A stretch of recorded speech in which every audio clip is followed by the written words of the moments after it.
Iya, mengenai Istiqlal ini di luar dugaan. Saya tidak pernah bermimpi akan jadi Grand Imam, Imam Besar Masjid Istiqlal.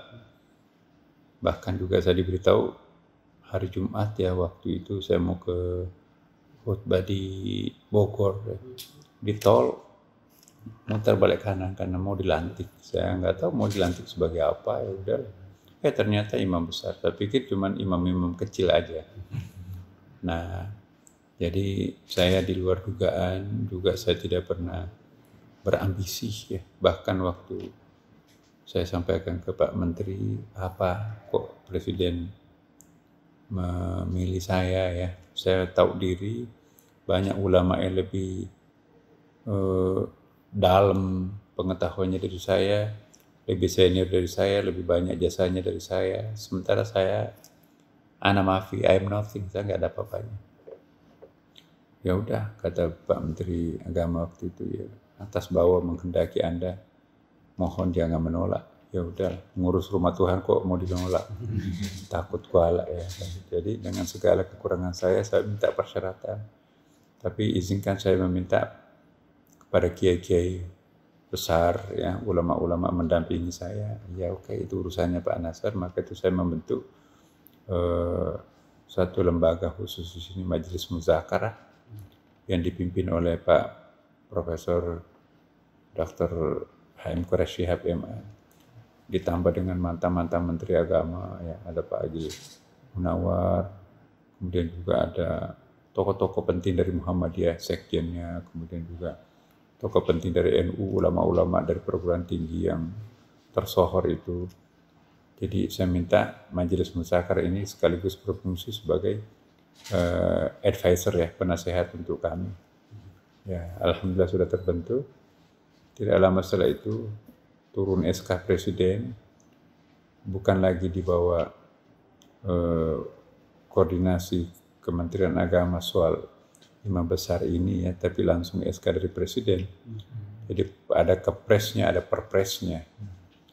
Jadi perpres dan kepres itu sama dengan lembaga-lembaga negara yang lainnya, misalnya BNPT, BNPB, mungkin badan bahkan setingkat dengan level kementerian dan lembaga badan pengelola Masjid Istiqlalnya ini, karena satu-satunya masjid negara langsung di bawah tanggung jawab Presiden. Nah, tantangan pertama kami setelah mendapatkan SK itu, kita usulkan untuk ada renovasi Istiqlal. Alhamdulillah Bapak Presiden berkenan membantu ya. Karena memang 42 tahun Istiqlal ini tidak pernah tersentuh oleh renovasi besar. Padahal mereka sudah cukup lama. Stadion Senayan sudah kinclong, kita belum. Nah, alhamdulillah saya juga berterima kasih kepada Bapak Presiden.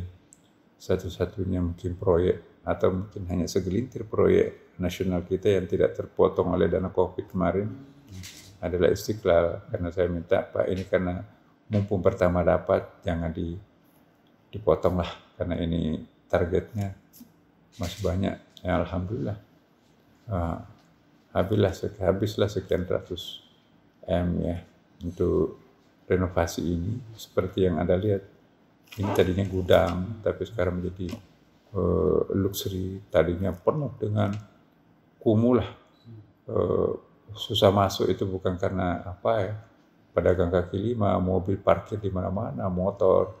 Sekarang Anda tidak melihat pedagang kaki lima satupun di pekarangan masjid, tidak melihat mobil dan motor satupun, kecuali yang di daerah PPIP ya. Karena semuanya kita sudah punya basement ya, bisa menampung hampir 1000 mobil di bawah basement 1 dan basement 2. Bahkan itu juga dimanfaatkan oleh tetangga kita, gereja itu ya, parkir di basement kita. Kemudian nanti lewat terowongan mereka masuk ke katedralnya. Ya, kemudian alhamdulillah bukan cuma masjidnya yang baru, tapi juga programnya. Kita ada New Istiqlal. Alhamdulillah kita mendapatkan penghargaan itu, award itu, Edge itu, Excellent in Design for Greater Efficiencies. Ini penghargaan dunia internasional langsung dibawa World Bank Bandungnya, Washington DC. Jadi saya kemarin ke sana. Nah, satu-satunya masjid bahkan rumah ibadah yang mendapatkan aid, ya, piagam berharga ini. Nah, apa yang diukur? Pertama yang diukur itu emisi karbon yang sekalian dianggap ini sangat pro lingkungan. Karena kita pertama menghemat daya listrik. Ya, kita menghemat 38%. Karena kita menggunakan solar system, ya. Panel solar system ini pun juga kita peroleh di samping dari bantuan lembaga negara, juga ada yang kita gerakkan sekarang ini wakaf energi. Wakaf energi itu dari civil society kita, masyarakat jamaah kita itu diminta juga untuk kontribusi karena masih ada space di atap-atap Istiqlal yang belum dipasang panel tenaga surya kan. Nah, akhirnya kita bisa menghemat listrik. Jadi gemerlapnya Istiqlal di malam hari itu bukan menggunakan daya listrik yang semuanya, enggak, itu kita simpan dalam suatu baterai besar, ya, kemudian dipakai nyalakan di malam hari, isi lagi di siang harinya, keesokan harinya. Kemudian kita juga menghemat air wudhu. Tidak ada setetes air wudhu jatuh ke tanah, tapi masuk ke dalam sebuah bak besar, lalu diolah menjadi sebuah, ada recycle-nya itu, bahkan lebih jernih daripada air minum biasa. Ya, tapi kita nggak mau minum, tidak mau juga menggunakan wudhu, kan itu kan mustakmal, ya. Tapi dipakai untuk bilas, dipakai untuk nyiram, ya, selebihnya ditanam kembali di pori-pori Istiqlal, kemudian dipompa lagi naik. Jadi sirkulasinya kayak gitu. Kita juga mendapatkan penghargaan karena COVID-19 kemarin, beberapa kali laboratorium ini piagam penghargaan lain, ya.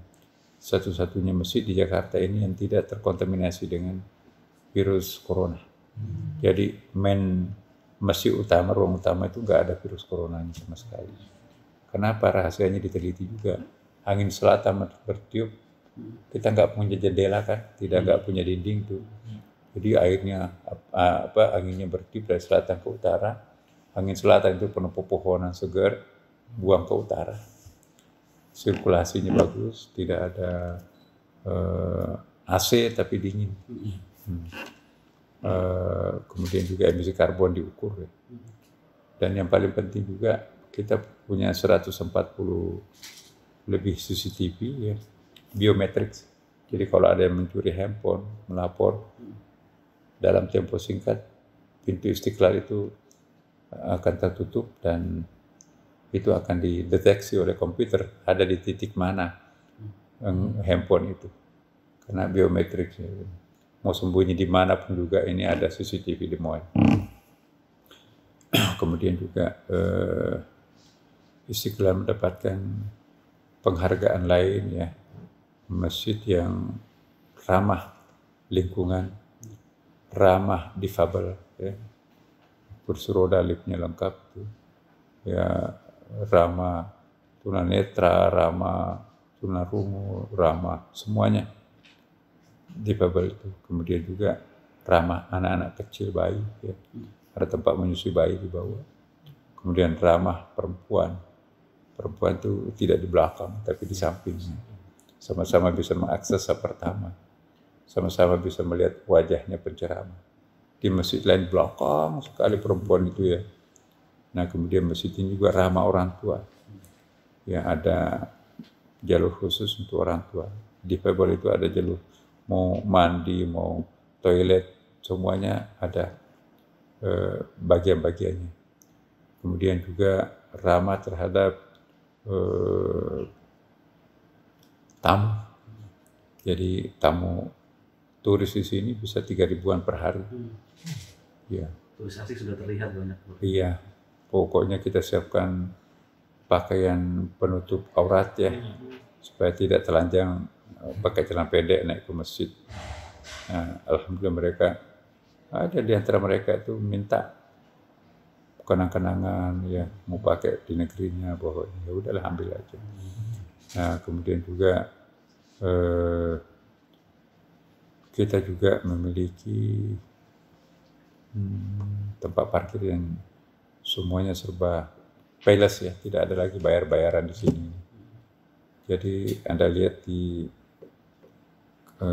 kulinernya itu centralizing semuanya. Jadi payless pada bank-bank. Nah di sini program yang paling handal sekarang ini, kita punya pendidikan kader ulama perempuan. Ini kita yang pertama di dunia mendirikan calon ulama perempuan. Itu setingkat S2, S3. Dan itu kerjasama dengan Amerika dan Mesir. Ya. Nanti ada 6 bulan di Harvard University, Boston, 6 bulan di Al-Azhar University. Dan ada pendidikan kader ulama setara S2 dan S3. Kerjasama dengan perguruan tinggi ilmu Al-Quran. Institut PTIQ Jakarta yang formalnya, tapi keulamaannya di Istiqlal. Jadi double degree.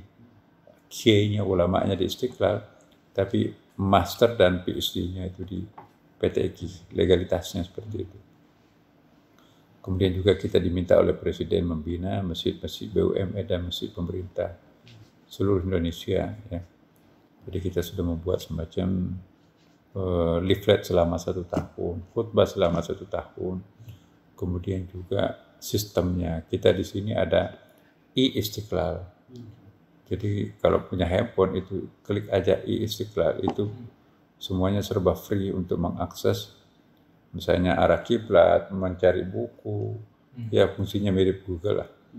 Mau tahu Istiqlal dari hari ke hari, ceramahnya itu bisa diakses.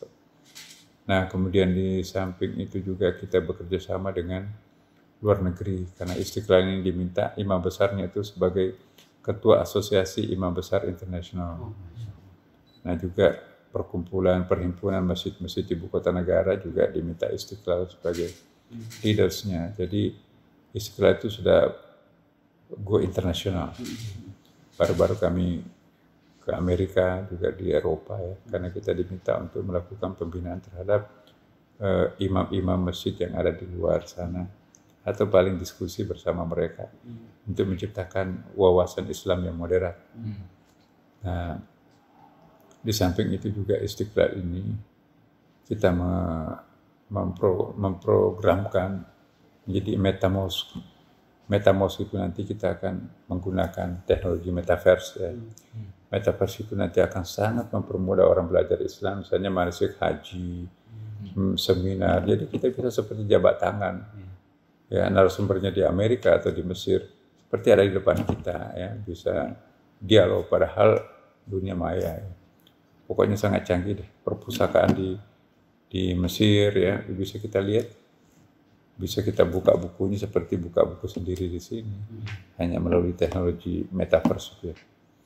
Dan ini memang agak sedikit mahal, tapi kami ke Berkeley kemarin di San Francisco ya. Ya kita tahu bahwa di situ ada Silicon Valley. Silicon Valley itu disitulah munculnya Google, Yahoo, Apple dan seterusnya. Pokoknya high tech Amerika itu pusatnya di Silicon Valley itu. Nah kami diterima di tempat itu dan berobsesi menjadi masjid pertama yang menggunakan teknologi metaverse. Maka kita menyebutnya ini nanti MetaMosque. Dan kita nanti memfasilitasi ya kebutuhan-kebutuhan pokok warga masyarakat itu bisa melalui Istiqlal. Di sini misalnya beli ikan, tinggal kontak. Jadi e-commerce kita ya, penjual ikannya nanti akan mengantarkan misalnya beras 20 kg. Di sini nggak ada gudangnya, di sini nggak jual beli, tapi transaksinya dalam bentuk handphone di kantornya, office-nya, IGF Istiqlal Global Fund itulah nanti akan memfasilitasi itu. Sehingga umat nanti itu tidak perlu belanja di minimarket atau supermarket, membeli sambil beramal, menghemat biaya parkir, menghemat kos-kos tambahan, bensin dan seterusnya kan. Jadi cuma kontak aja. Nah, ojek nanti akan mengantarkan ke alamat masing-masing, membeli sambil beramal. Nah, ini terobosan. Ya, di samping itu juga kita punya TV Istiqlal. Seluruh kedutaan besar dan konjen Indonesia di luar negeri, berapa itu? Hampir 400. Itu kita punya by name by address. Jadi mahasiswa kita di luar negeri itu tidak usah sibuk-sibuk cari kiai, ustadz untuk mendapatkan ceramah. Akses saja di TV dan YouTube-nya Istiqlal, bisa konsultasi 24 jam. Ya, kami sudah bagi programnya. Dengan demikian, anak-anak kita tidak perlu lagi dikhawatirkan akan menjadi beraliran keras di luar negeri, akan beraliran mazhab yang aneh-aneh di luar negeri. Kenapa? Karena dia seperti di negerinya sendiri. Kita kerjasama dengan KBRI dan KJRI. Ya, Zooming kita bisa upload di situ ya, kemudian juga bisa diberikan kemudahan anak-anak kita. Kami juga sangat kami berterima kasih kepada Ibu Menlu yang sangat proaktif menanggapi gagasan kami. Nah, di sini juga menjadi pusat wisata halal. Produk-produk halal kita di sini juga kita pamerkan. Kita juga mensertifikasi penyelia halal ya. Jadi kan peneliti halal itu kan harus ada sertifikatnya kan. Nah, kita bekerja sama dengan MUI untuk melatih mereka. Jadi ada sistem TOT. Anak-anak kita di daerah juga bisa kita kirim. Di samping itu juga Istiqlal ini punya kerjasama ya, e-library. Jadi library kita di luar negeri dan di sini itu bisa connect satu sama lain. Ya, kita ada namanya Voice of Istiqlal. Ya, teknologi Amerika yang kita pakai. Dan alhamdulillah bisa mendapatkan bantuan juga dari sana. Di samping itu juga ada pendidikan di sini, Madrasah Istiqlal mulai dari TK sampai S3. Istiqlal. Jadi luar biasa ini. Dan sekolah kita juga menjadi sekolah unggulan. Sanawiyah, SMA-nya, aliyahnya itu. Dan insya Allah Istiqlal juga kita satu-satunya masjid yang lengkap dengan sistem sanitasi untuk pemotongan hewan tuh ya. Jadi kita memotong hewan kurban lalu didistribusikan ke masjid-masjid binaan Istiqlal. Tidak ada satupun setetes darah masuk ke pencemaran lingkungan. Karena kita di sini memang sangat menghargai lingkungan.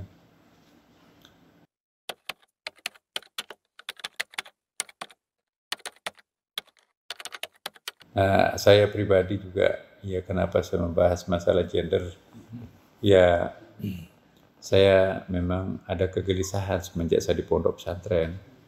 Laki-laki dan perempuan sama-sama sebagai hamba, sama-sama sebagai khalifah. Tapi de facto masyarakat kita itu perempuan itu termarginalkan.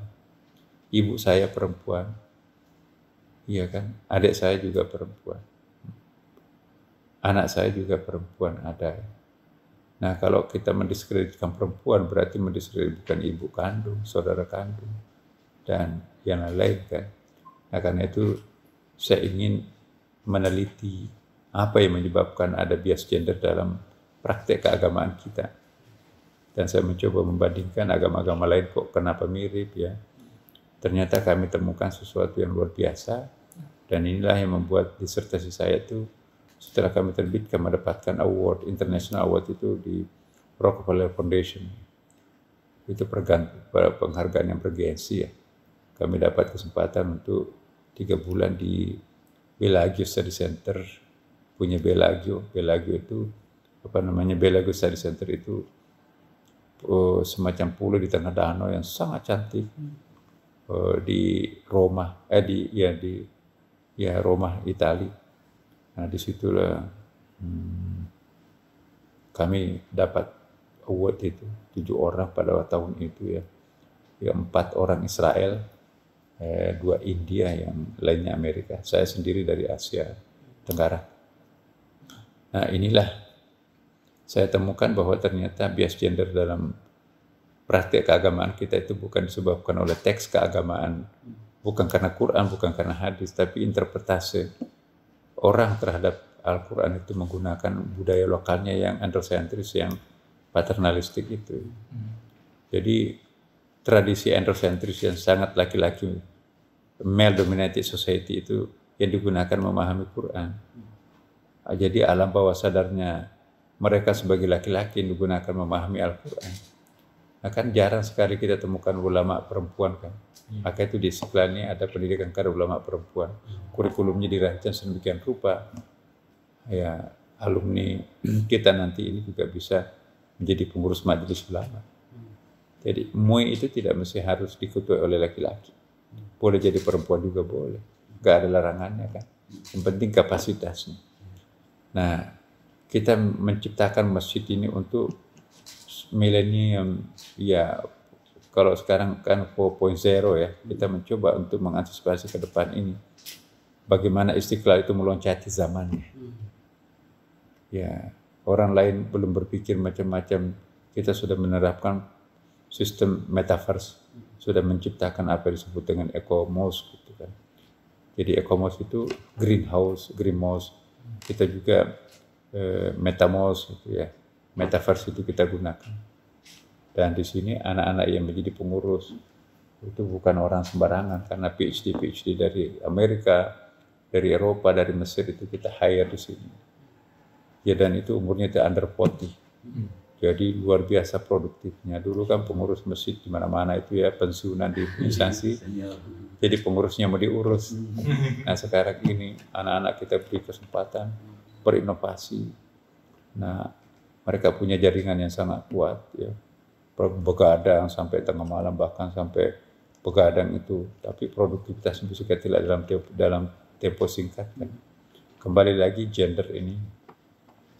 Ya, kami juga tidak ingin kebablasan ya. Saya ingin membedakan antara gender equality dan gender equity. Tesis saya itu, disertasi saya itu sebetulnya bukan mengidealkan gender equality. Kalau gender equality itu 50-50, laki-laki dan perempuan itu harus sama kan. Tapi kalau saya sih gender equity. Equity itu lebih sedikit soft ya, lebih sedikit menghargai budaya ya. Ya memang sih perempuan harus diberdayakan, tapi tidak mesti harus merongrong budaya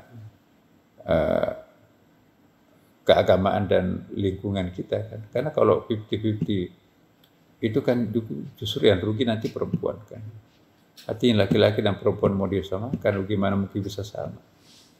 Nah, satu yang hamil, melahirkan, menyusui, menstruasi, enak laki-laki, tidak mens, tidak hamil, tidak melahirkan, tidak menyusui. Masa itu mau disamakan? Jadi kalau mau disamakan total, maka itu perempuan di Eropa berusaha untuk tidak kawin supaya tercipta kesetaraan dalam dirinya. Nah, jadi saya juga ingin inilah yang kita akan terapkan di Istiqlal dan di Indonesia, bahwa tetap ketimuran ada, keislaman kita ada. Enggak lah, masa kita mau menyamakan secara total laki-laki dan perempuan.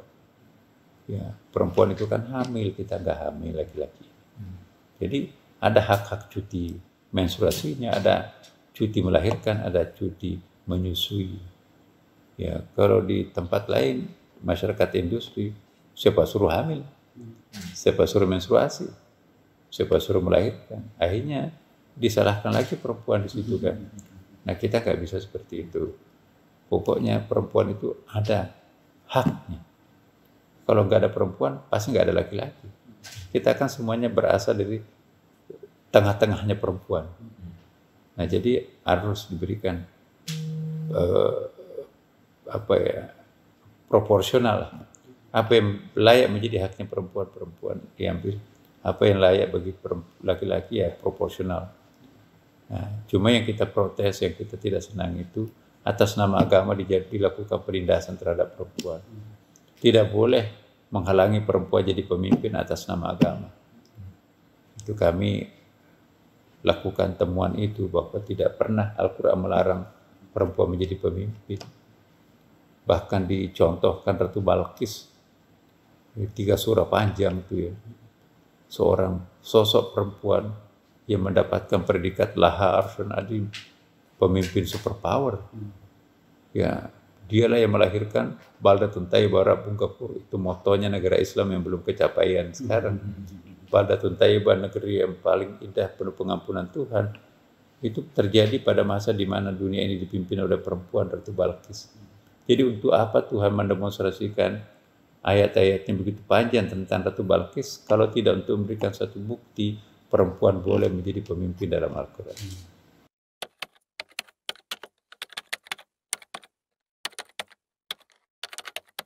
Dan diperhitungkan, maka itu ada 200, bahkan kalau hari Sabtu Minggu 3.000 orang dari, bukan hanya motret-motret, tetapi mereka ingin ketemu imam besar. Programnya apa? Saya bilang lihat aja websitenya Istiqlal, lihat aja. Jadi kami kok tidak ada di masjid lain. Saya juga keliling, ya kemarin baru diundang dari beberapa negara bagian di Malaysia kan.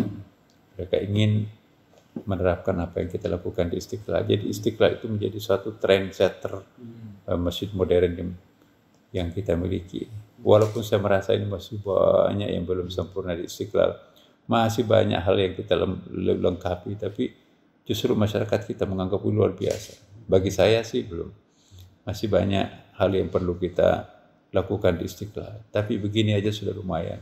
Tapi alhamdulillah, kami berharap dengan kader-kader kami nanti ini, kami juga tidak akan menjadi pimpinan lama di situ. Kami ingin menerapkan prinsip regenerasi. Kalau nanti teman-teman sudah bagus, ya sudah saatnya mereka itu regenerasi. Jangan dimonopoli sebuah kepemimpinan. Nah, jadi menawarkan moderasi ini yang penting saya ingin sampaikan. Pertama, konsep moderasi apa yang kita akan terapkan di Istiqlal ini, saya ingin mendefinisikan apa sih yang dimaksud moderasi. Moderasi itu tidak boleh identik dengan liberalisasi. Moderasi juga tidak bisa diidentikan dengan westernisasi. Moderasi juga tidak bisa diartikan dengan kebablasan. Bagi saya moderasi umat beragama itu adalah mengembalikan Islam itu kepada jati dirinya sendiri. Bagi saya Islam itu sudah moderat. Karena dalam ilmu bahasa Arab, namanya ilmu saraf ya, Islam itu masdar daripada rubai, aslama. Jadi aslama itu di atasnya sulasi. Sulasi itu akar kata yang bersumber dari 3 huruf ya. Rubai tambah 4 huruf.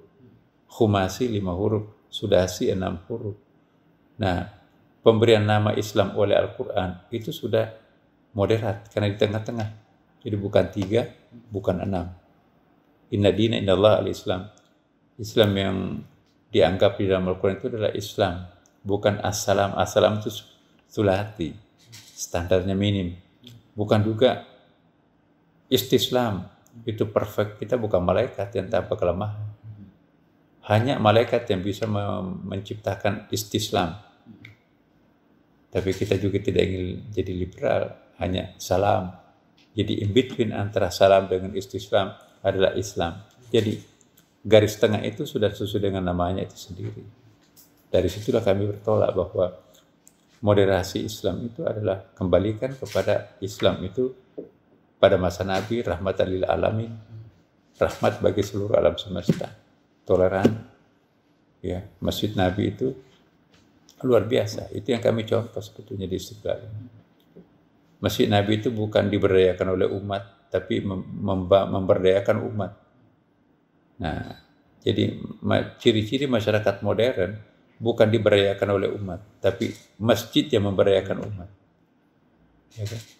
Sini kita ada 260 tenaga kerja, dikasih gaji oleh Istiqlal. 260 itu punya anak, punya keluarga. Mereka itu kita gak kasih gaji. Bayangkan, kali 3 saja per orang, 260 kali 3 sama dengan sekian. Belum lagi jamaah bisa jualan di sini, melalui prosedur dia bisa mendapatkan kursus bahasa Arab gratis, bahasa Inggris gratis, bahasa Cina gratis di tempat ini.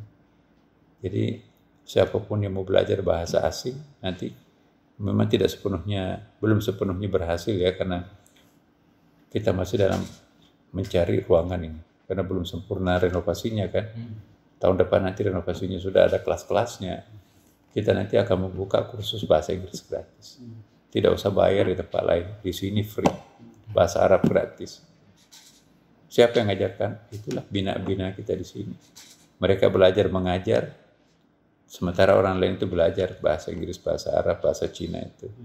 Kok kenapa bahasa Cina? Bahasa yang penting di masa depan itu Cina. Ya, jadi karena penduduknya ada di mana-mana Cina itu. Jadi ke depan juga itu umat Islam itu sebentar lagi kita akan disalib oleh China. Kalau perkembangan penduduk populasinya Muslim di Cina itu seperti ini, sementara penduduk kita terkontrol, bisa nanti kita menjadi umat Islam Indonesia itu ketiga. India kan populasinya itu sudah mengalahkan Cina. Umat Islam juga besar situ kan. Cina juga berkembang terus. Sementara kita ini terkontrol jumlah penduduknya kan. Hari ini kita masih the largest Muslim in the world, tapi nanti akan datang. Nggak lama lagi kita akan disalib oleh India dan China. Nah, maka itu bahasa yang perlu kita pelajari sekarang, bahasa Arab, bahasa Inggris, bahasa Cina. Ya, kan ada hadisnya, utlubul ilmu ala bising, tuntutlah ilmu sampai ke tanah Cina. Bagaimana bisa belajar di tanah Cina kalau nggak bisa bahasa Cina kan? Jadi bukan pro Cina atau anti Cina. Bagi kita Istiqlal ini pro kepada kemanusiaan. Humanity is only one, there is no color. Ya kan?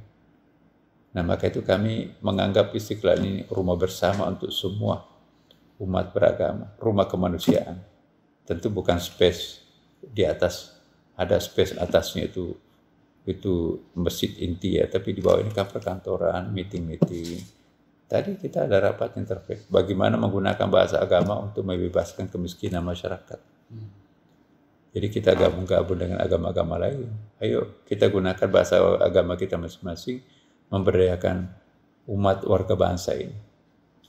Nggak ada gunanya kita gontok-gontokan, apalagi konflik.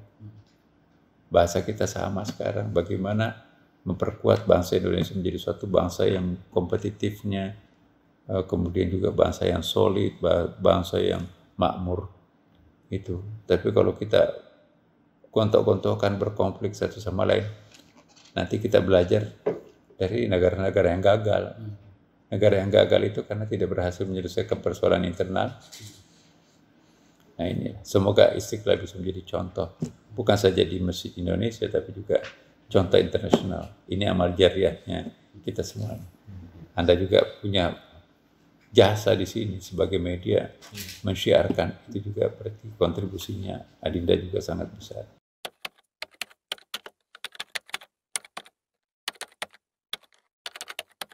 Jadi bagi saya Islamophobia itu tergantung juga definisinya apa sih. What is the really meaning of Islamophobia? Jadi Islamophobia itu jangan sampai kita salah mendefinisikan, sehingga saya ingin mengatakan begini. Kita harus membedakan antara pembengkakan kualitas umat dan munculnya krisis dalam umat. Jadi boleh jadi yang terjadi sekarang ini justru pembengkakan kualitas umat. Semakin pintar suatu masyarakat itu, semakin kritis masyarakat itu kan. Semakin kritis masyarakat itu, semakin dinamikanya itu semakin kencang. Tapi itu bukan berarti negara kita ini besok kiamat. No. Yang terjadi di Indonesia sekarang ini adalah pembengkakan kualitas umat. Semua warga negara Indonesia ini sekarang, apapun agamanya, etniknya, sama-sama memiliki kecerdasan yang luar biasa. Konsekuensinya kepintaran, kecerdasan, itu pasti akan lebih kritis ya kan. Jadi masyarakat yang kritis itu bagi saya itu poinnya positif. Daripada masyarakat yes man, kayak dulu Orde Lama ya kan. Santu dia pegang lutut. Tapi nggak ada dinamika masyarakat. Ya, angka penganggurannya tinggi. Ya kan? Lahan-lahan kita itu nggak tergarap, nggak ada produktivitasnya. Kita nggak dihargai. Tapi sekarang coba kita lihat. Sorry to say ya, kita hanya 3 negara Muslim yang masuk dalam negara G20 lah. Turki, Indonesia, Saudi Arabia. Yang lainnya nggak ada. Malaysia tetangga kita, sorry. Ya. Saudi karena minyaknya. Turki karena luas wilayahnya dan memang negara barat dulu nggak pernah dijajah lah gitu ya. Nah kita kan negara ketiga tapi cepat sekali berkembang. Coba lihat pertumbuhan ekonomi kita ini kan sekarang 5,3 ya kan. Dan bahkan Turki, angka inflasi Turki itu kan sekarang sudah sampai 70 sekian. Nah kita kan masih di bawah, masih sekitar 3 lah. Itu luar biasa loh. Nah teman-teman kita kalau bicara tentang angka, ya jadi harus bersyukurlah punya bangsa yang seperti ini. Coba Anda ke Spanyol, Anda ke Turki, Anda ke Eropa lah. Nah, kita bersyukur banget. Istilahnya teman-teman kemarin di Spanyol itu kalau ada uangnya $50 itu bisa menikmati artis. Dulu kan $500 ya atau berapa gitu. Nah sekarang Indonesia luar biasa. Nah apa yang terjadi? Teman-teman juga perlu lihat ya. Perkembangan dunia internasional kita sekarang ini kan 2,5 tahun dilanda tiarap kita karena COVID ya kan. Belum sembuh dari COVID ini tiba-tiba perang Rusia dengan Ukraina. Nah Ukraina itu 150 juta gandum tertahan di 2 negara ini, Ukraina dengan Rusia, karena jalur vital mereka itu kan perang. Nah 150 juta gandum tertahan dalam 1 tahun ini, itu kalau mau digudangkan 150 juta ton, bayangkan itu ya, pantas Eropa kelaparan. Nah akibatnya apa? Ya bensin tidak bisa disuplai ke situ kan, mahal bensin. Ya perekonomian juga, ya istilahnya apa ya, makanan pokok itu kurang, daya beli masyarakat berkurang, semua nggak ada lagi impor sekarang ini kan. Karena kalau impor itu kan berarti cadangan devisa kita dibawa keluar kan.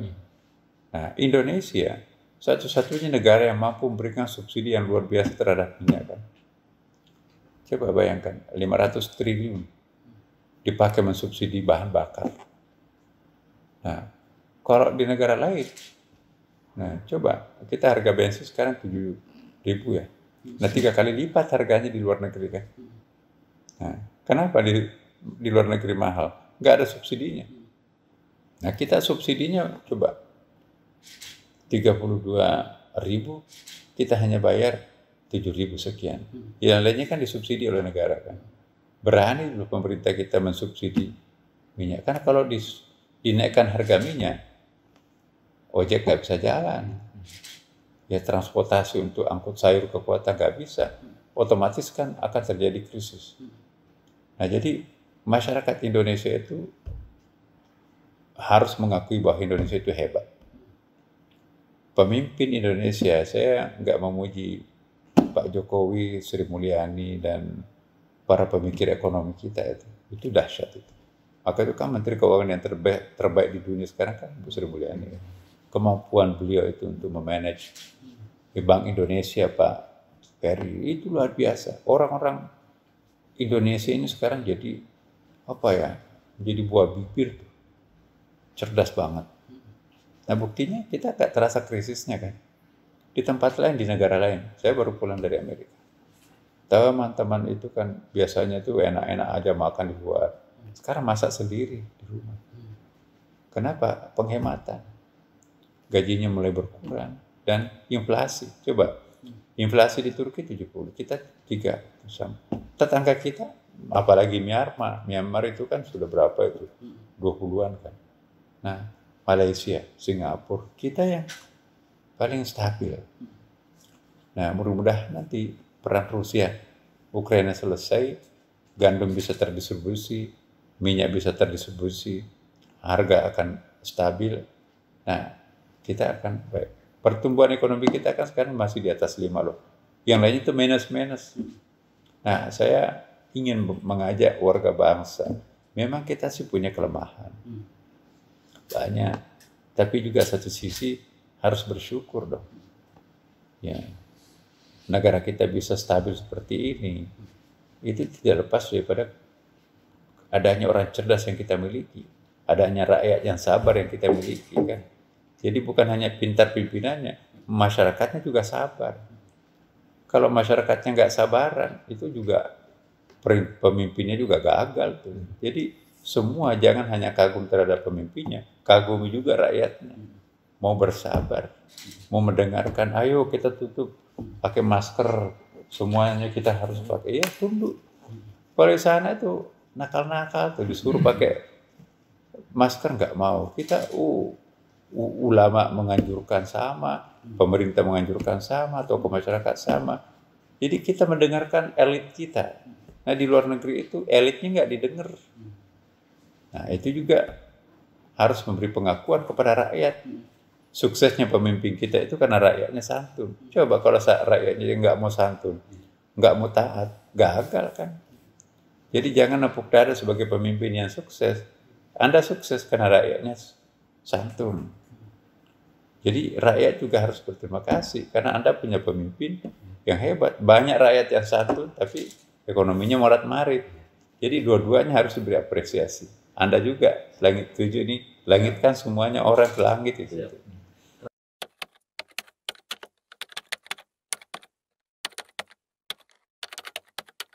Ya, Istiqlal ini mensponsori suatu ini yang pertama. I think this is the first in Indonesian history. Kita besok ini akan merayakan 17 Agustus di Istiqlal ini lintas agama. Agama kami sudah rapat barusan, Katolik, Protestan, Hindu, Buddha, Konghucu. Kita nanti akan rapat, kita akan datanglah nanti. Kita akan menampilkan satu warna. Ini pasti akan viral karena ini nggak pernah terjadi di mana-mana. Istiqlal mensponsori upacara bendera lintas agama. Ini kan hari raya nasional. Bukan hari raya keagamaan. Kalau Idul Fitri, Idul Adha, Maulid, 1 Muharram, oke lah. Itu internal kita kan. Tapi ini kan nasional. Jadi buktikan bahwa Indonesia itu nasionalisme sangat kuat. Nah kita di Istiqlal, lintas agama, mereka merayakan proklamasi kemerdekaan. Seperti juga waktu nenek moyang kita dulu merintis kemerdekaan ini kan. Itu nggak ada bedanya agama apapun. Semuanya mengangkat bendera merah putih merdeka. Nah sekarang melaksanakan amanah almarhum para perintis kemerdekaan kita juga harus mengangkat bendera merdeka dan semua bagi kita insya Allah. Humanity is only one, there is no color. Kemanusiaan itu satu kok, nggak ada warnanya. Soal agamanya berbeda itu urusan kita dengan Tuhan. Mari kita menjadi satu bangsa yang tegar, yang diperhitungkan. Jangan gontok-gontokan, jangan berkonflik. Kalau konflik yang terjadi, kalah jadi abu, menang jadi arang. Tepuk tangan seluruh dunia, kan Indonesia bisa dikapling-kapling berapa negara loh. Selama umat beragama kompak di Indonesia, tidak akan pernah ada siapapun kekuatan yang bisa meruntuhkan Indonesia. Maka itu peranan Istiqlal harus mengedit semua perbedaan menjadi satu lukisan yang sangat indah. Ada frame-nya kan. Tidak indah sebuah lukisan sekalipun bingkai emas, tapi di bingkai itu kertas putih. Lukisan itu indah kalau ada warna kontrasnya. Itulah Indonesia kan. Lukisan Tuhan loh, bukan lukisan kita. Harus dipahami. Indonesia adalah lukisan Tuhan. Ya, bukan ciptaan Indonesia sendiri. Oke, makasih. Assalamualaikum warahmatullahi wabarakatuh.